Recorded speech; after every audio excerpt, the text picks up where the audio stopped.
Can I just interrupt for a sec? No. So, to be clear, the puppet master, as he is called, was 40 minutes late. 35. I walked in at 35. 40 minutes Be late precise. for this. By the minute, we could find by the minute. Sure. 35 crunches. I'm thinking like at some point we play as a foursome. You're teeing up our ball. All right, so welcome to the follow through. Super excited about today's show, mostly because it's our first episode ever, and we may or may not have any clue about where this is headed. It's probably going to be about middle-aged men talking a little bit about golf and a little bit about why middle-aged men talk about golf. Probably should do some introductions. I'm Corey Saddlemeyer. I'm the host only because this is my basement. To my left is Sheldon Moser. He's also the host, mostly because this is his idea manifested into something real. You can also call him Dash, but that's a whole other episode. Troy Bartman is here too. He's also the host, in the sense that if you actually listen or watch this whole thing, he's the guy steering the conversation. He's the puppet master, so he's the real host.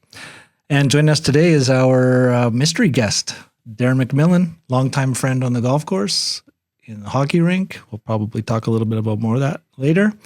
We'll get to his story soon, but we'll just talk to you a little bit about the format of the episode. This is like Smartless dumbed down even further. We're going to have a mystery guest. We're going to talk a little bit about some golf stories and whatever else we feel like talking about. So we'll see where this heads. Really, before we get, well, Darren's going to start talking about this right away. I'm fairly certain we need to talk about fines. First one. And How much? and earned. Well earned. And based on the person I was golfing with today, I might fine him. And I think he could afford it. And I ended up buying the first round because he took too long to pay. There we go. So what would be a reasonable fine? Well, it can't be monetary. It can't be a monetary fine. It has to be like something like a physical consequence, like crunches. Can I just interrupt for a sec? No. So, to be clear, the puppet master, as he is called, was 40 minutes late. 35. I walked in at 35. 40 minutes Be late precise. for this. By the minute, we could find by the minute. Sure. 35 crunches. I'm thinking like at some point we play as a foursome. You're teeing up our ball. Well, that's an easy one. Sure. Sure. I can do that. That's reasonable. And carrying our clubs. No. I can't even carry one club, let alone. And replacing my divots. See, that is no. Okay. Teeing up, but replacing my divots. is too You'd much. rather carry all Well, four look of at our how many bags. steps that would be. All right. Fine. So I have to tee up your ball enough. Fair enough. for Earned. 18 holes. Yep. For all of us? or All of just us. most? No, all of us. Well, yeah, it has to be all of it. It can't Yeah. just be. Fair enough. Fair enough. And even if you're not in their group. Okay, there are some parameters. We must all be playing together. Okay, All right. fine accepted. I don't know if I could have refused it anyway. Yeah. Yeah. But I don't know if this should be a common thing that you do. I'm typically not late for many things, no.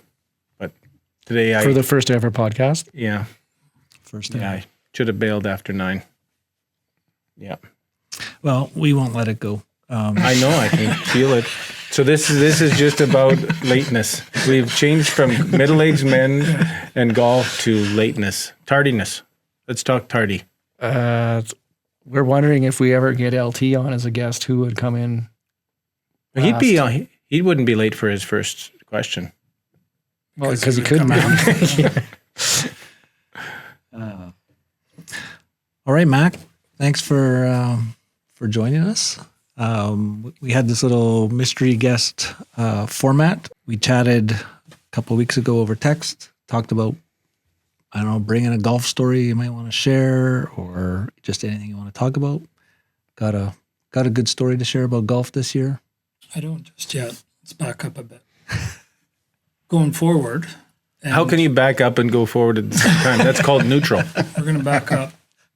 Going forward for you guys, what's the new process going to be? So your mystery guest walks in.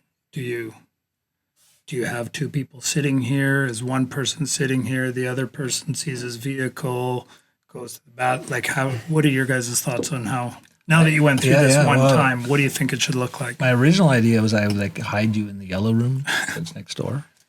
With his vehicle outside. Right, that wouldn't work. So then I was thinking we make him park around the corner, park in the garage. So actually the host has the harder, like the host of the house has the harder part. So you're never going to have a mystery guest. But you guys, whoever, like you could just Tell you. No, like you could just show up really late with your mystery guest. Sure. That might be my plan. Might be Al next time. We was going to say, except it'll be a 6-hour podcast. Yeah, we have some thinking to do there. Okay. So you want a golf story from this year? Yeah, it can be. It doesn't have to be. I don't know. Was I supposed to come prepared with that? That's a part of being on time. Because I didn't. I don't know. I thought I asked that, but I don't know. I don't think so. Oh my gosh. Is Sheldon the only one who's prepared properly? Well, it could just he be. didn't ask the right questions. He didn't come prepared, and you're the only one who's ready. You have a golf story? You have a golf story? I know what I'd ask Mac. Okay. What's your favorite shot? You know, if you hit a good drive, is that you get the most enjoyment out of that, or approach shot that maybe you left for a kick in, long putt? So I think actually a big drive is meaningless because I've made big scores off of those. So those don't, although they might feel kind of good, I know what I can do with them. It's sinking a putt, but for par.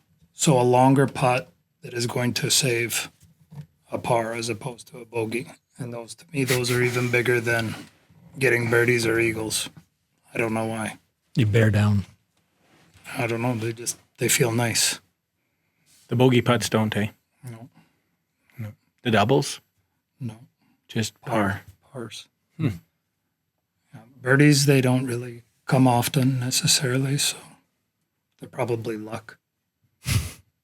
Do you work on your putting?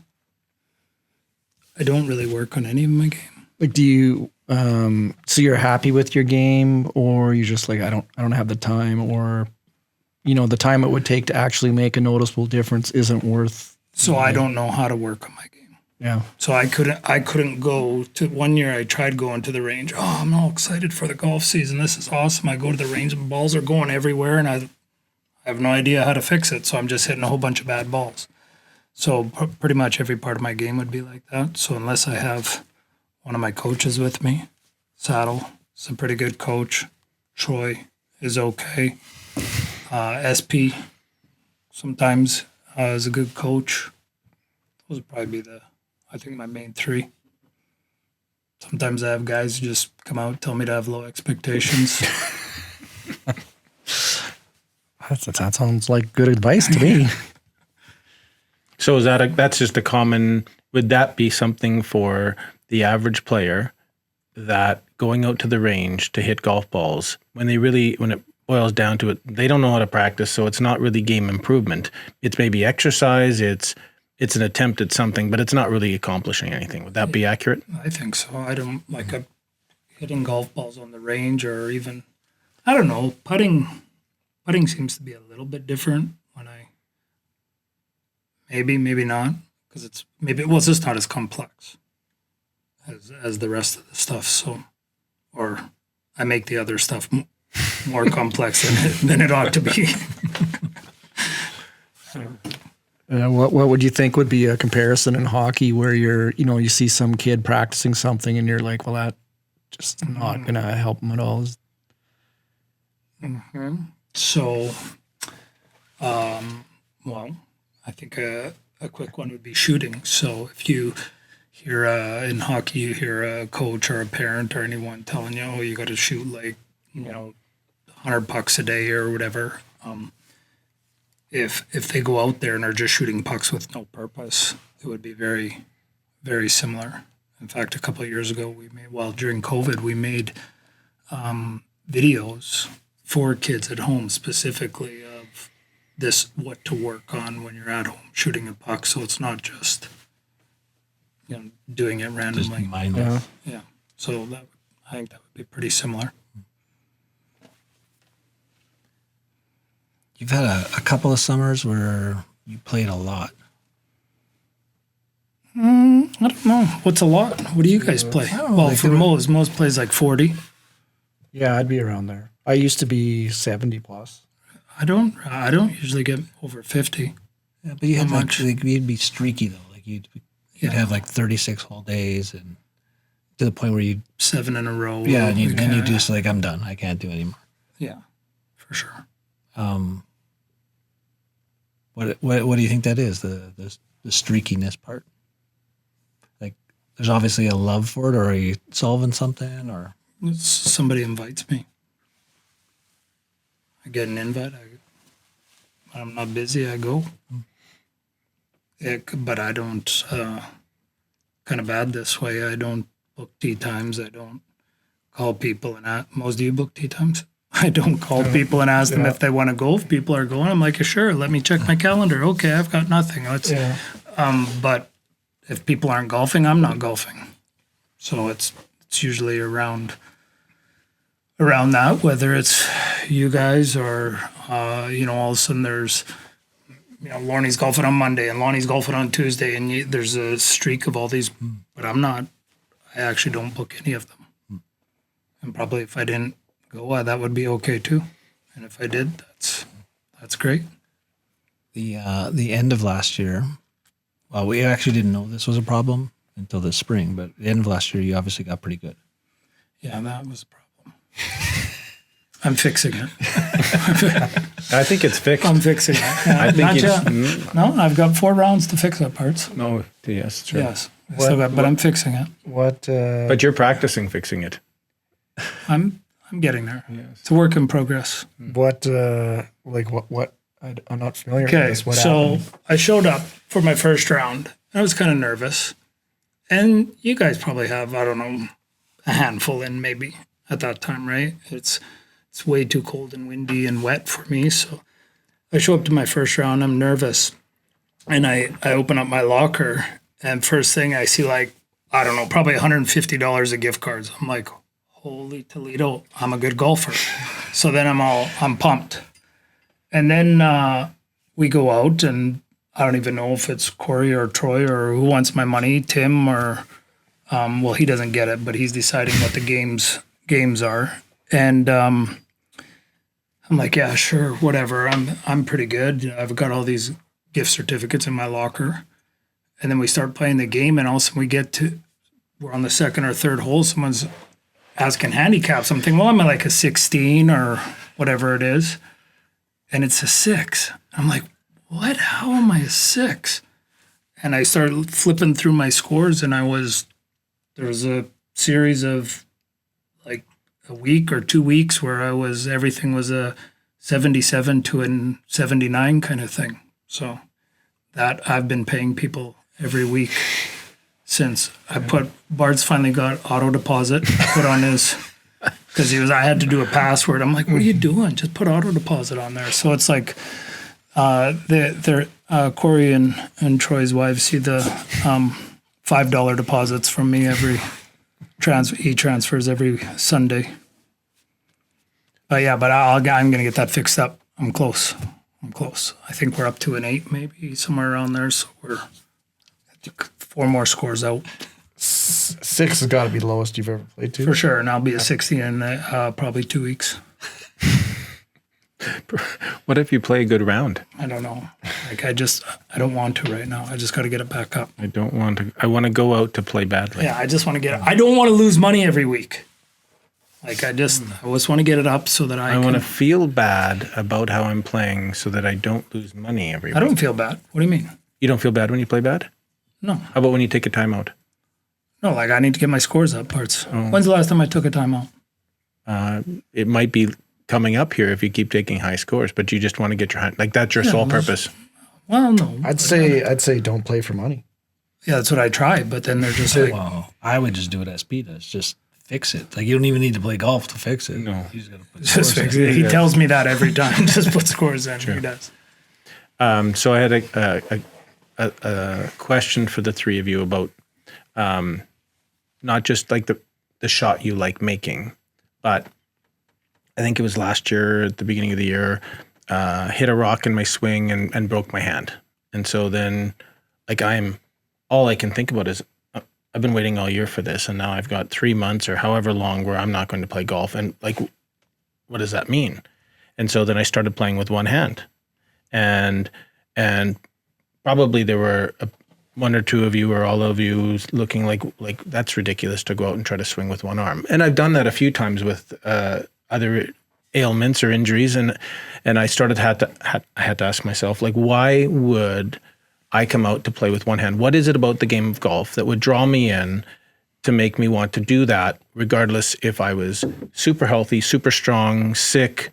What is it? So some people will say, I'm only a fair weather golfer. They're only going to come out on certain days and certain times. They've determined for themselves what golf is to them, or what draws them into a game of golf. So what is it for you that draws you back again and back again? Maybe it's high scores.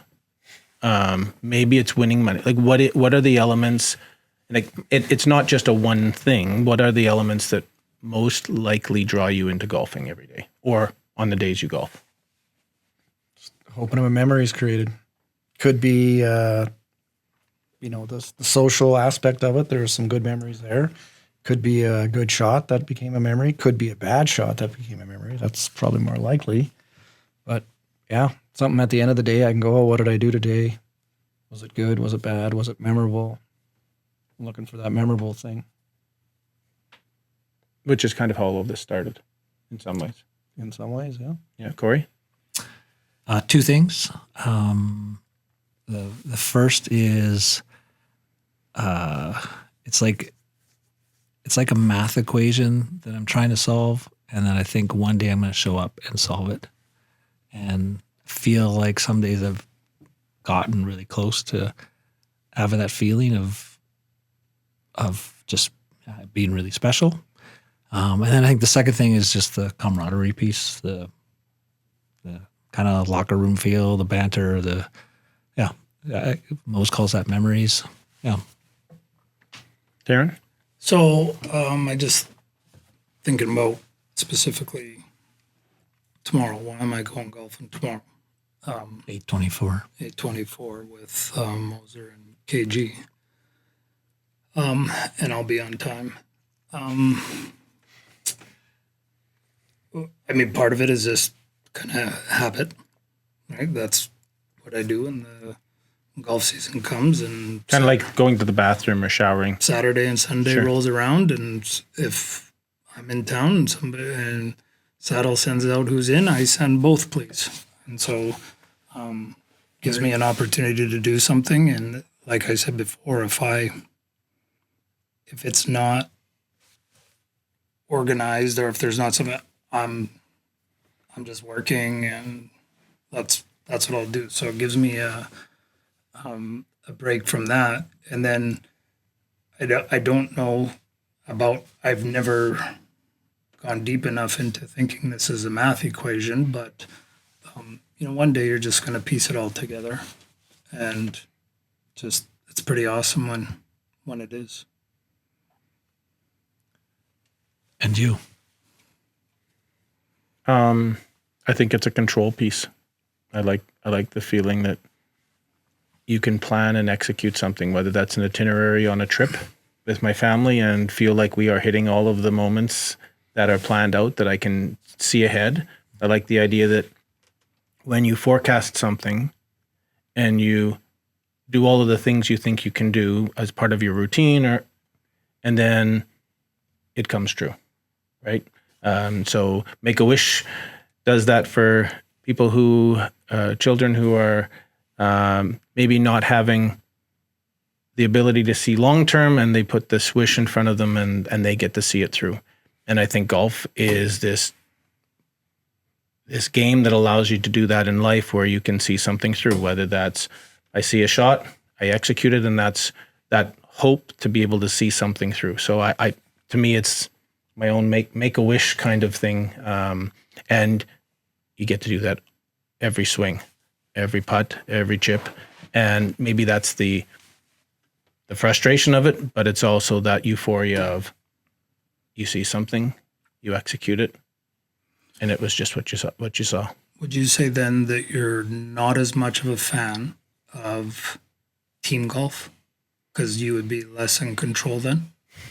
Because I was the only reason I asked that is because, again, I'm not here to brag, but I got another $75 the other weekend, and all these certificates are coming from team things, right? So because you're the consummate team player, yes. And so I don't know, and my team wins, and so because you're not an eye guy, your right. team, and so I'm hitting like 60-yard approaches. I'm the one just lasering them in there, and then I'll go out tomorrow and I'll laser them all right, 120 yards into the Pacific Ocean, 3 times in a row. But there's something. San Diego is never the same. No, there's something about, for me, playing golf, and I grew up playing team sports. So I like the team. Like, if we went out tomorrow and somebody's like, oh, let's play the whitefish game. Oh, it's great. You only have to take 12 strokes. Yeah, just take my money. Versus, like, playing at any type of team kind of game, I would way prefer. So in terms of you going out to golf and doing that, do you not prefer it as much because you lose some of the control? Well, I think that teaching or coaching is the idea. The extension of being able to control it yourself is being able to help someone else control it for themselves. Like, that's even better. So a team, a classroom, or coaching a team, or being in golf on a team, oh yeah, that's just an extension of it. You just don't get to do that as often. So whether that's reading a putt, or watching someone make a putt, or someone choosing to use their shot and make it like, for sure, that's an extension of it, and probably even more so in some ways. Yeah. And getting in the head of the competition. That would be maybe you wanting to do that. So yes, I played team sports all my life too, and I actually like the solitude aspect of it, because I'm like, well, not that I felt like I did this as a team player, but I'm like, there's no one else to blame here, or no one else to look to get this done. It's only on you. And playing the team game in golf, I find so often my shots aren't getting used. And my probably some of the best shots I make are ones that would never be a part of golfing with you guys. I would never be put in that situation to make this unbelievable shot from the side of the hill that somehow, some way I can pull it off more often than not. But it doesn't really come in handy when that shot's never required. Your usefulness diminishes in team golf. Greatly.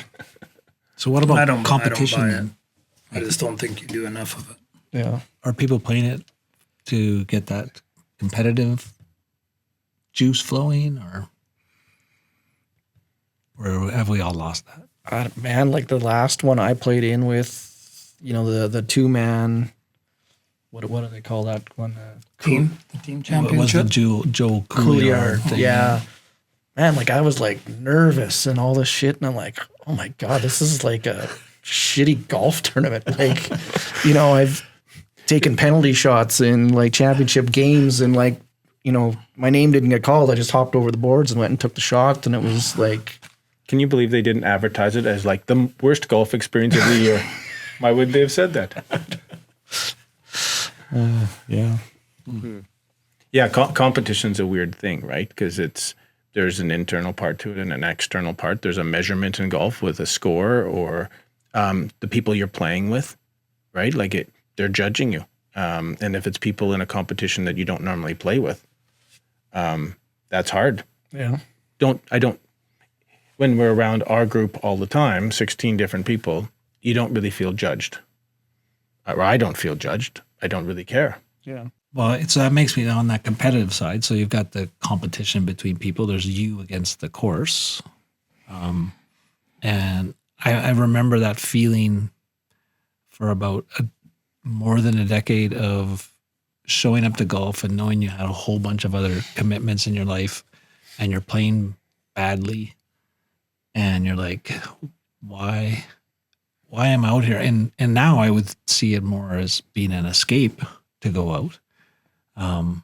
But if you aren't escaping anything, in fact, you are entering the torture chamber. Golf's hard.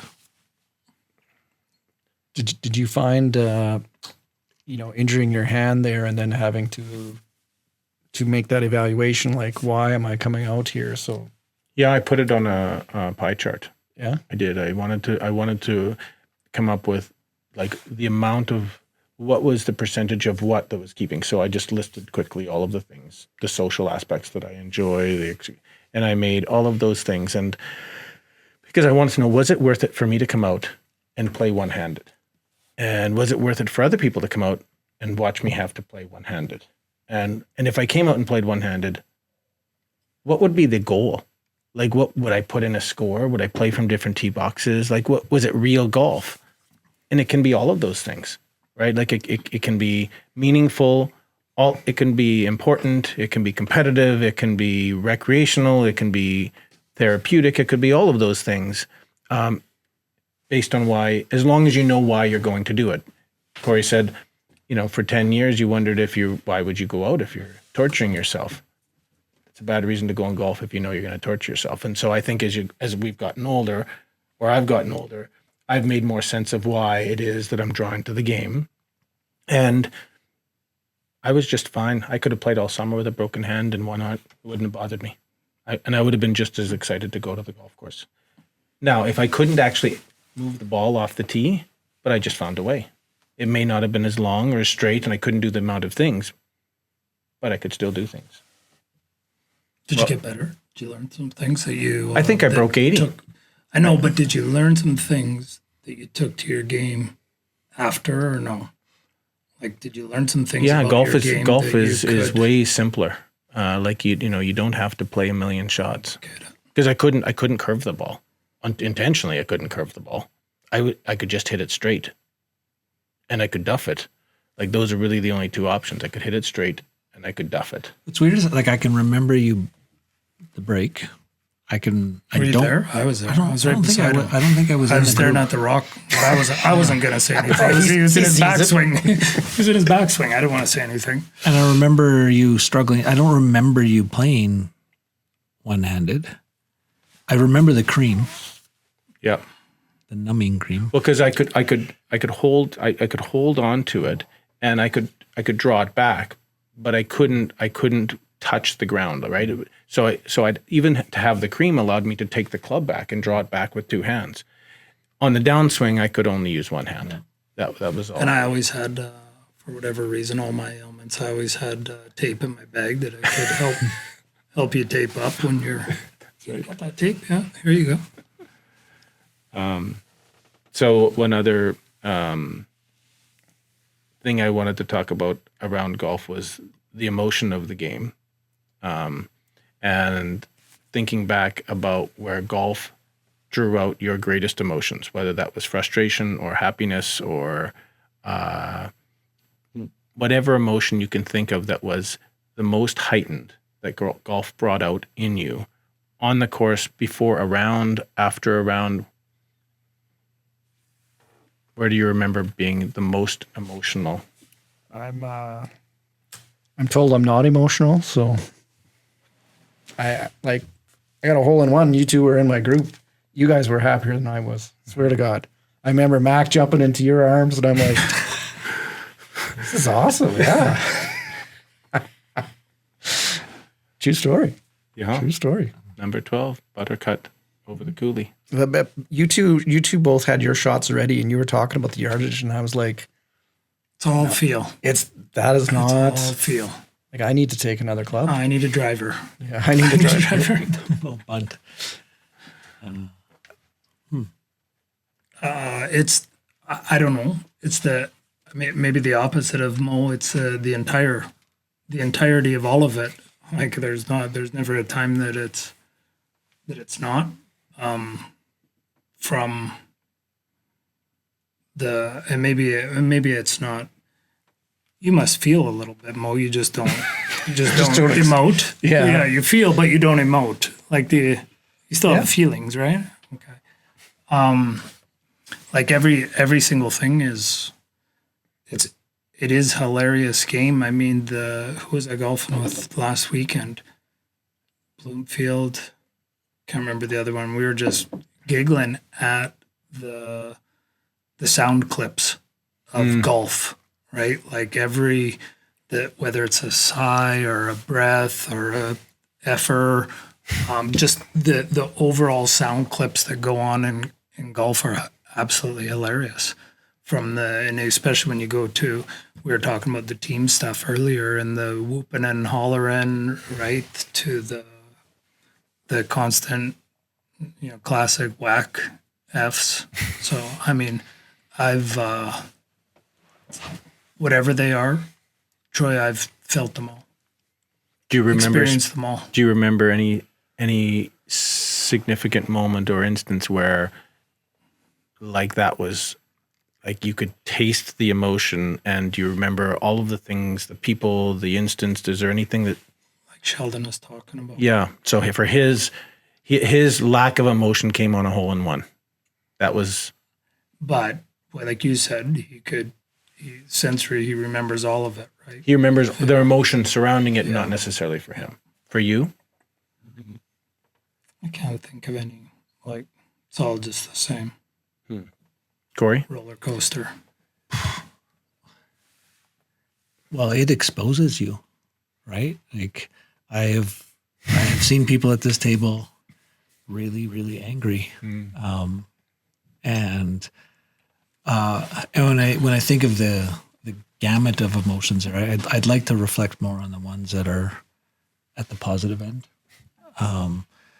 So like I think of the feeling of it being late in the evening and you're playing with an 8-some or a 10-some and coming into maybe that's on a golf trip, or maybe it's when you're a kid, or the one year in the 3-man where SP and Dortz and I went on a run and we just kept taking our shirts off. And we were making our playing partners really uncomfortable. And that was so fun.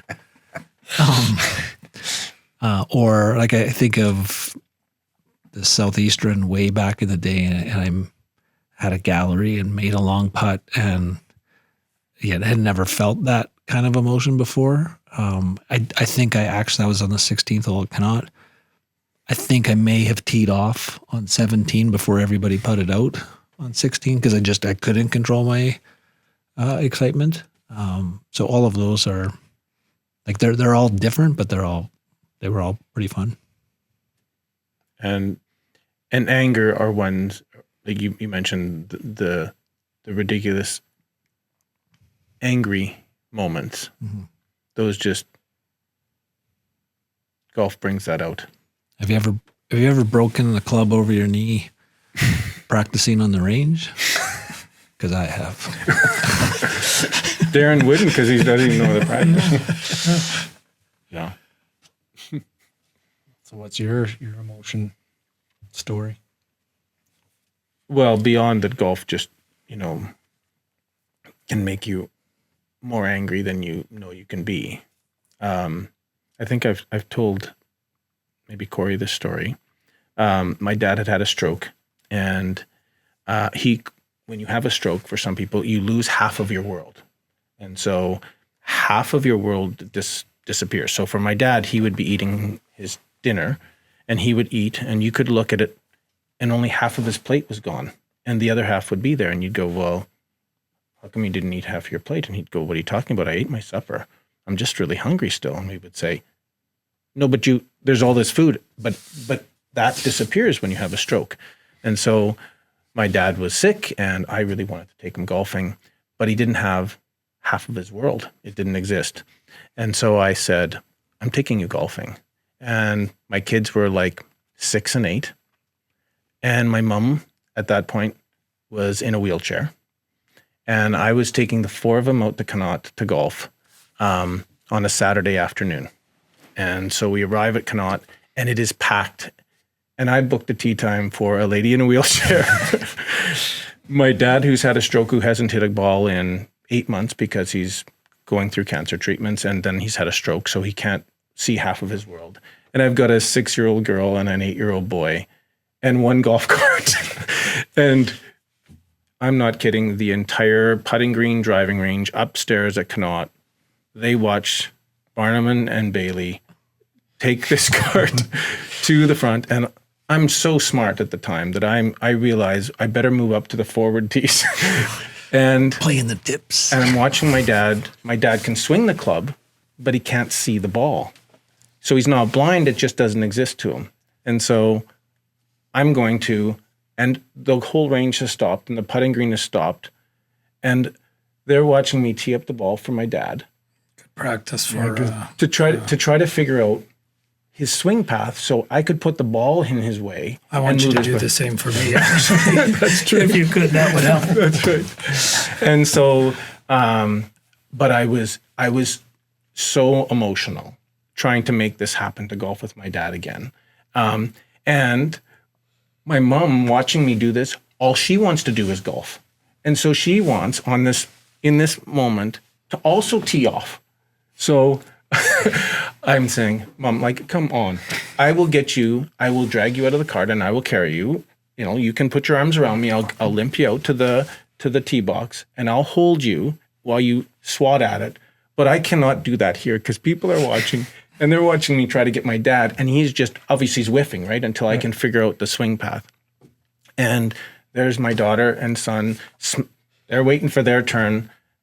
Super emotional. Like when I think about it now and that moment of wanting to make it happen so much, why I'm not sure, because I just didn't want to let it go. Yeah.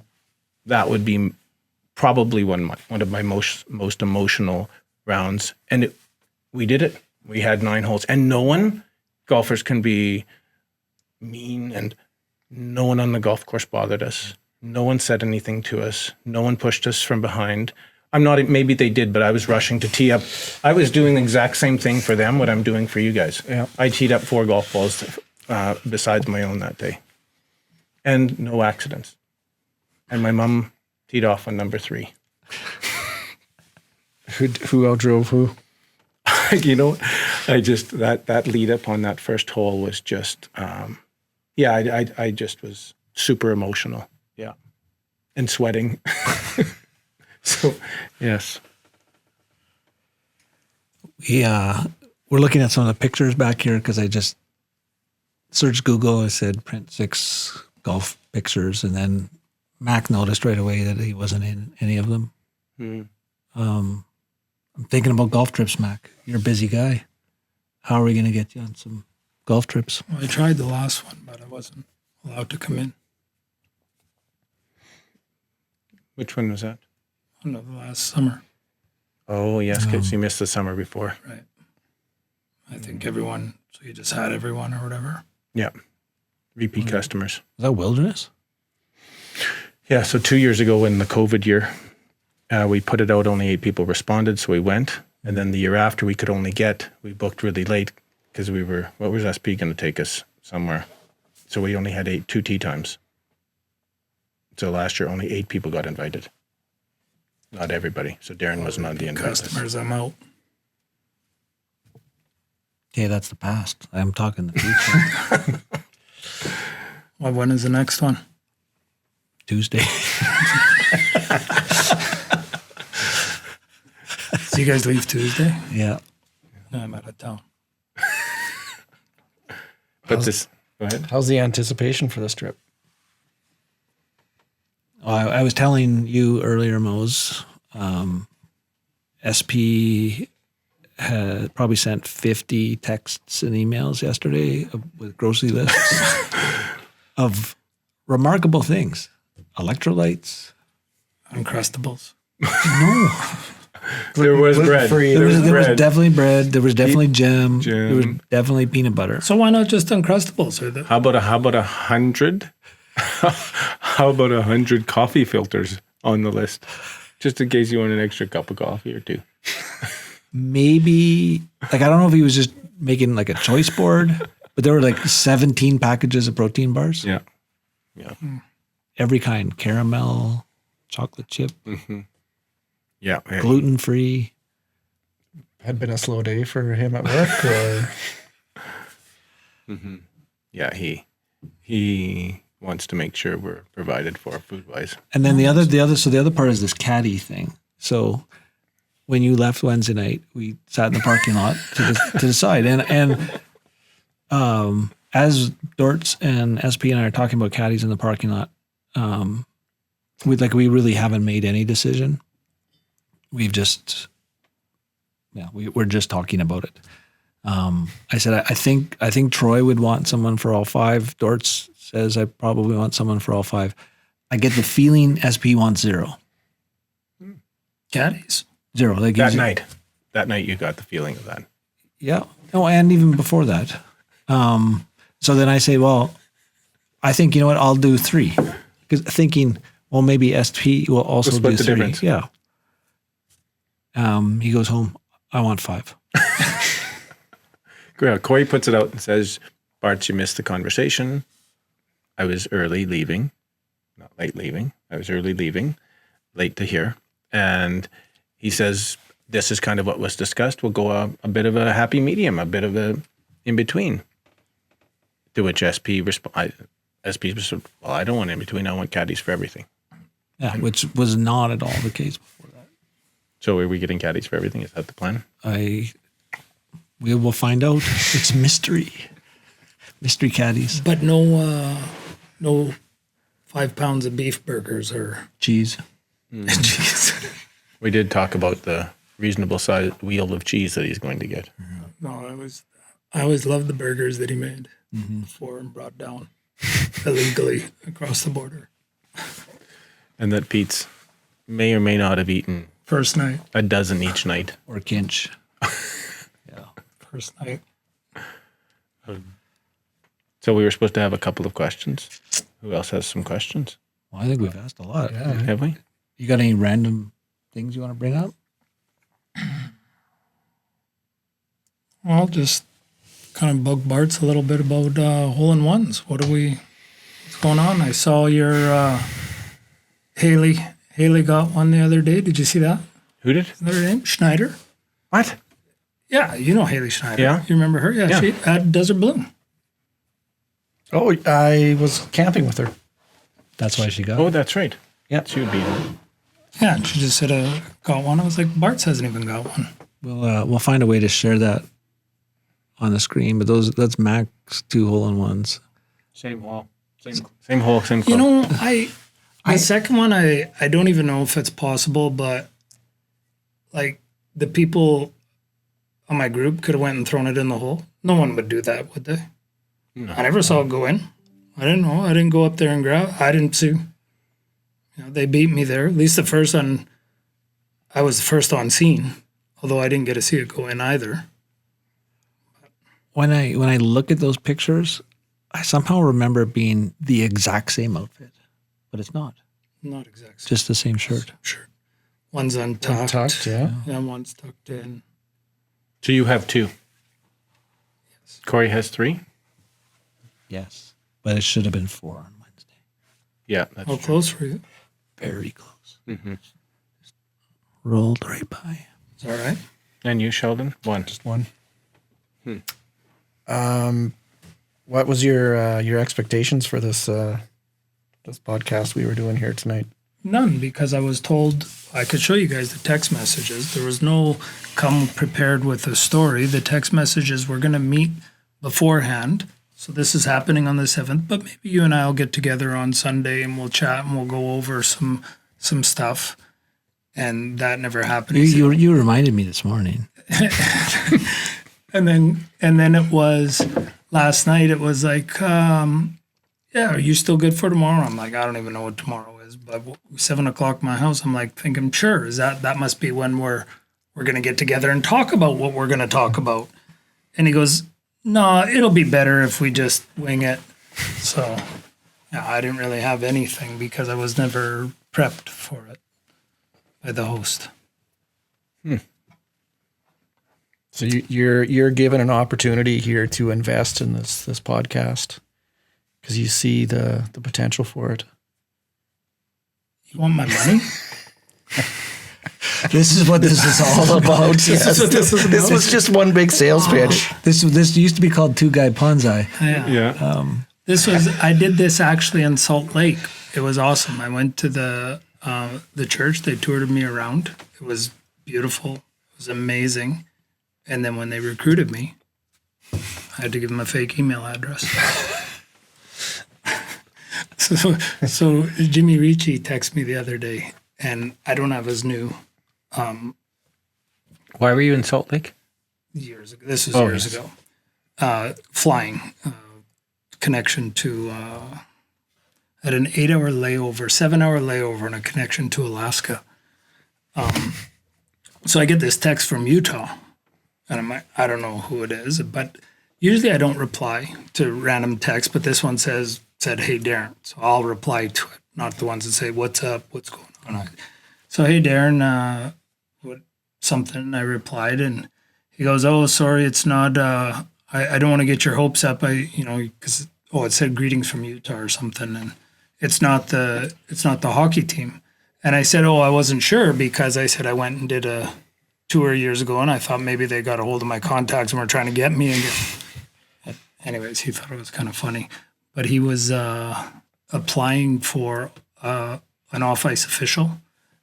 Any type of anything, job. Right? To job volunteer. I don't even know if they would be jobs, but with the NHL team, and he wanted to put me down as a resume. I was like, yeah, absolutely.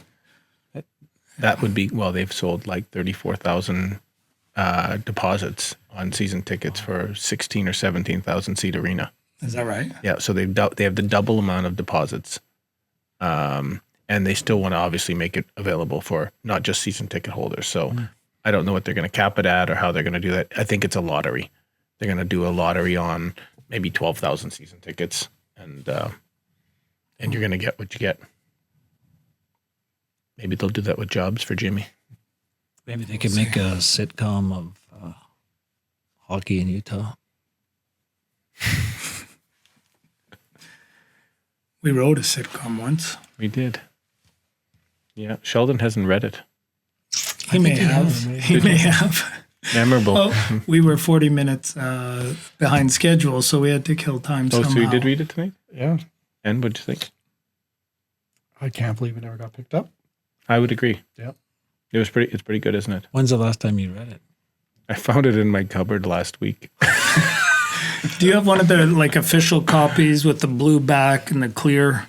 It was above my fridge where all the utensils that you use once a year, like the potato smusher. Yeah. Mine's clear on the front. Bart's, this has all the notes. Oh, the notes. This has the notes, the character development. You just have to read this page.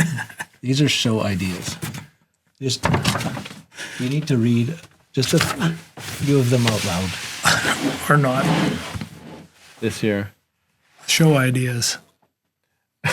An episode using all Glass Tiger lyrics. Glass Tiger. Were any of us even a fan of Glass Tiger? For sure. Were any of you sober? No, clear. Yes, absolutely we were. Do you see that there's an episode that's basically written in the voice of Daryl Sauer's mom? Where's that? Read all the start at the top. Start at From the top. here? Yeah. Oh, I was reading this. A bathroom that just won't work. The permanent snarl girl. We had so many good ideas. I'm gonna kill that dog 2 houses down. Whose ideas were these? Do you remember? I don't remember. Someone. This is you after we all left already. This is Lon Bosch. It's got to be. In a dream world, new socks every day. This is something that's happening right now. This is way ahead of its time. You know what they say about laces? That was yours for sure. That had to be mine. Yeah. Think about Sour's mom spoke. A hog gets hitched. I sold a fleet equals cross country. This one would be good though. Hey, you decided to get some teeth. The finger on the nose trick, that would be good. Yeah. Oh yeah. This one I would have probably said this one. SP taking a dump when the police showing up. That was between Burdett and Tabor. That's true. The lacrosse road trip. See, these are all real. No, they're all real. Yeah. Celebrity guest appearance. The poker game would have been a good one. Oh my goodness, a guy from the Korean national team. Oh, did you read the idea that a goalie gets killed off every episode? Killed off or just that was one of the options was killing him off. Who's Lucinda? A sharp-witted, makes fun of SP. I think LT's wife. Lucinda. Well, there ended up being a character named Luscious. She was the waitress. Oh, well, that would be real though too. Yeah. I think SP just called her Luscious. He did. And that So Bart's, close that up quick. Yeah. Real quick. No thought. How old is that? Come on, quick. You're thinking. 20 years.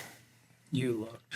I did not. Is it 20 years? it's 19 right now. Is it? Yeah. I was thinking, think about hockey. We haven't played hockey together as a group for a long time. And this would have been like year 2 maybe. That's Year crazy. 1? It had to be 20 year years 1? ago. Have to be year 1? It would be early, yeah. Yeah. Because So knowing that you just reread it, do you remember the plot? yeah, it was a car sales. It was a hockey team, and we were car salesmen, and it was because we were using the backdrop of SP was selling cars at the time, right? For Big M, and so we would use that backdrop. Yeah. But what happened? What do you mean? What happened? The big story in the first episode, the pilot. Well, I know I was trying to I was the straight person in this, and there was a big conflict because I think one of the characters was upset about something. Well, we had been kicked out of the league, We got kicked and out of the the league. commissioner was letting us back in under 4 conditions. And the 4th condition was that his brother, Got to play on our team. Yeah. and he was your coworker. Sorry, tell Bart's about when I was introduced Saddle. Do you remember when I introduced Corey? In the locker room. And Pete? Yeah, he's brutal. But Yeah, this is Corey. He's brutal. He's brutal too. Don't pass to him. which is actually exactly what he would Yeah, have said. these no TV shows and movies, they're not just make believe. Yeah, it's based on someone's truth. Yeah. There was lots of truth in that room on the bench. Mac was he was piece a of truth work. teller. Yeah, He was a piece of truth work. teller. So what Sheldon asked you a question about what you were anticipating, or like what do you think of Moses two guy Ponzi? Yeah, I don't know. So first of all, I don't really typically, I mean, you guys might, I don't listen to a lot of podcasts myself. I know a lot of, all you viewers out there, make sure you tune in, listen to this one. I know a lot of people do. I know that they like them and they're successful and they're good. And I mean, why not? Why not us, right? We wrote the Rec League 20 years ago, so Maybe you guys just gave up too soon. maybe. No follow through. No follow through. Obviously, I was with, I think, probably you, maybe Corey for sure. I don't know, who was when you first told me this? We're on hole maybe 11 that we got this little setup going here and everything. And so I knew a little bit about what was going on, but Yeah, it was you and I, because you said Lachlan said something like, you should do a podcast, Dad. No, I said I was going to do one, and he told me I shouldn't. He's smart. Yeah. He said, no, don't do one. So for a guy that Everybody does a podcast. Yes, he So told for- me everybody does one. for a guy who didn't get invited on the last golf trip, Right. which may or may not be a sore point.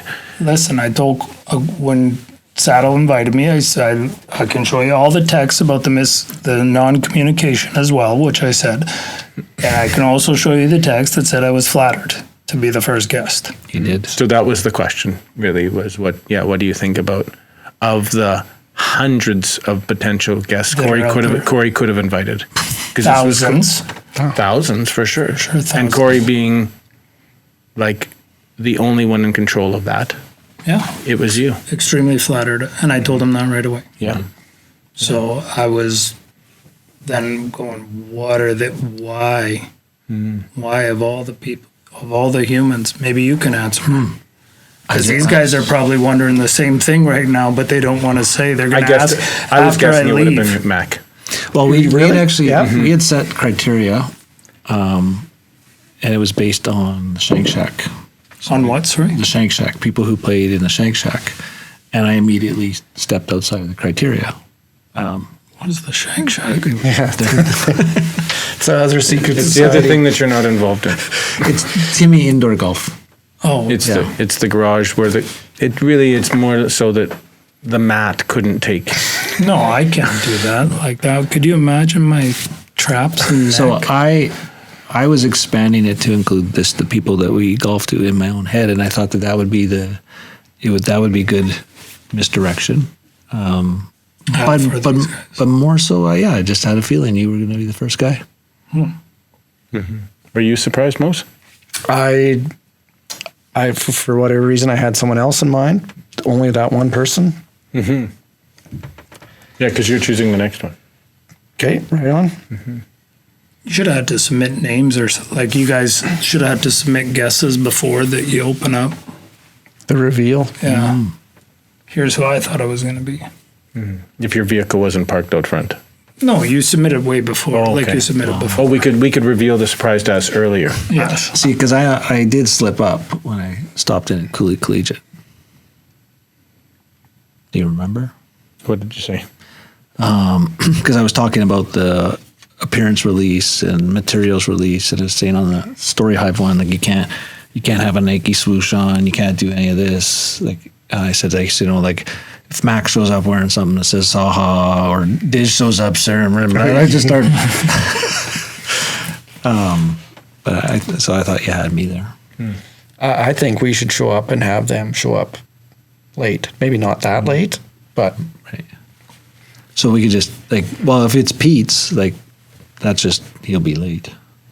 LT. LT. So Turner answers the door and brings him down. Yeah. But Barts can't screw this up anymore. Yeah, I'm just wondering, after this, at what point, what's the statute of limitations on bringing up someone being late for the first episode? Like, when does that? Once I don't think we ever let it go. Once I tee the ball up for 18 holes. I've never in my life, Barts, have I ever let anything go, and I That's beat true. everything to death. That is true. yeah. Season 3. Season 3. Do we do a toast? Sure. Let's see if I have a non-A in there.